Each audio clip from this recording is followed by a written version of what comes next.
Napriek tomu, že senickí futbalisti skončili v uplynulej sezóne na druhej priečke, postúpili do vyššej súťaže vďaka odhláseniu sa športového klubu futbalu Sereď.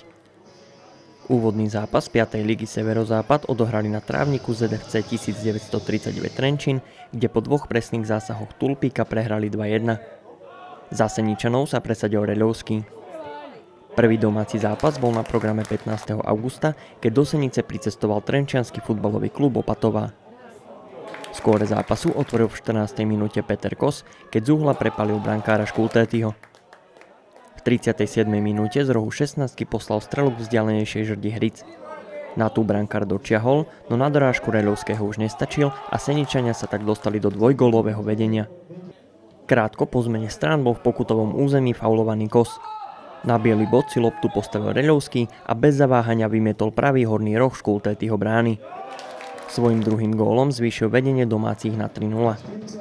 V 66. minúte využil zaváhanie obrany Kečkeš a upravil na konečných 4-0. Po minulom týždni sme chceli získať 3 body na domácom ihrisku.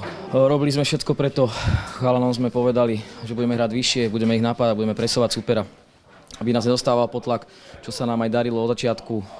Myslím si, že keď bol polčas 5-0, tak by to bolo zaslúžených. Polčas sme vyhrali 2-0, v druhom polčase sme sa snažili robiť to isté.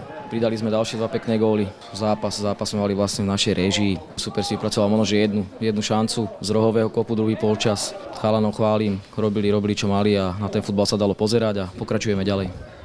Dnešný zápas si myslím, že divákom sa musel ľúbiť. Prvý polčas bol taký našej réžii. Držali sme loptu na kopačkách. Určovali tempo hry a myslím si, že sme si vypracovali pekné šance. A druhý polčas už od takej tej 70. minúty možno sme strácali sily. Strácali sme aj ľahké lopty, čo super mohol potrestať, ale chvala Bohu nepotrestal. Takže sme extrémne radi za toto víťazstvo, pretože to je prvé na domácej pôde a prvé v 5. lige. A myslím si, že nás to dobre nastavilo na budúci zápas. A ešte chcem poďakovať divákom, ktorí si dneska našli cestu na štadión, za ich podporu a verím, že to takto bude pokračovať. Prvú domácu výhru v 5. lige si na štadióne pozrelo 280 divákov. V treťom kole vycestujú Seničania do Vrbového a najbližší domáci zápas odohrajú 29. augusta. Derby so susedným Hlbokým je na programe o 19. hodine.